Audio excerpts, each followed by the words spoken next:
The term is already being introduced into the culture as if it was an accusation of race hatred, for example, or bigotry, whereas it's only the objection to the preachings of a very extreme and absolutist religion. And now I want to read this Christopher Hitchens quote. You may remember a couple of days in Australia, I was trying to get it right. I kind of butchered it. We sort of got there, but this is the exact quote that I was referencing, the great Christopher Hitchens. Islamophobia, a word created by fascists and used by cowards to manipulate morons. And that is right. Islam is a radical religion. It does not mean that every Muslim is radical, obviously, but everywhere that Islam takes root is bad for liberal values. It is bad for freedom. It is good for autocracy and control. It's bad for women that don't want to be in a burqa. It's certainly bad for gays. It's definitely bad for Jews.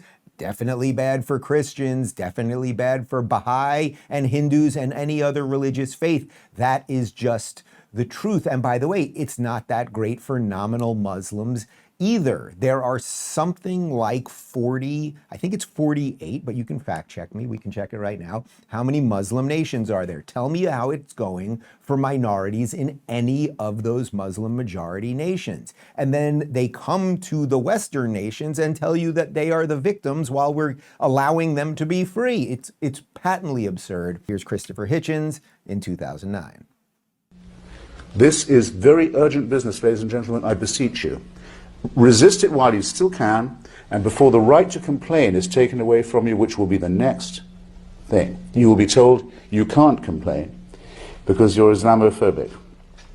The term is already being introduced into the culture as if it was an accusation of race hatred, for example, or bigotry, whereas it's only the objection to the preachings of a very extreme and absolutist religion. Watch out for these symptoms. They are not just symptoms of surrender, very often ecumenically offered to you by men of God in other robes, Christian and Jewish and smarmy ecumenical. These are the ones who will hold open the gates for the barbarians. The barbarians never take a city till someone holds the gates open for them. And it's your own preachers who will do it for you, and your own multicultural authorities who will do it for you. Resist it while you can. And if you wonder what will happen if you don't, look and see how a cricket team in Middlesex in England had to change its name by force last week because it was called, and had been for years, the Middlesex Crusaders. Look and see how stories about little pigs can't be taught to children in English schools anymore, lest offense be taken by the religion of peace. Resist it while you can. If you've ever been seriously hurt in an accident, your injury could actually be worth millions, and most people have no idea. Insurance companies love to lowball claims, offering way less than what you deserve. That's why there's Morgan & Morgan, America's largest injury law firm with over 1,000 attorneys across 50 states. They've been fighting for people for more than 30 years, and they don't settle for lowball offers. Just recently, they won $12 million in Florida, $26 million in Philadelphia, and $6.8 million in New York, all way above what insurance companies offered. And the best part, it's completely free unless you win. No upfront costs, no hidden fees. It takes only a couple minutes to see if you have a case. Did you know you can start a claim with America's largest injury law firm in just one click? It's super easy. Just go to forthepeople.com/Rubin or click the link in the description and pin comment.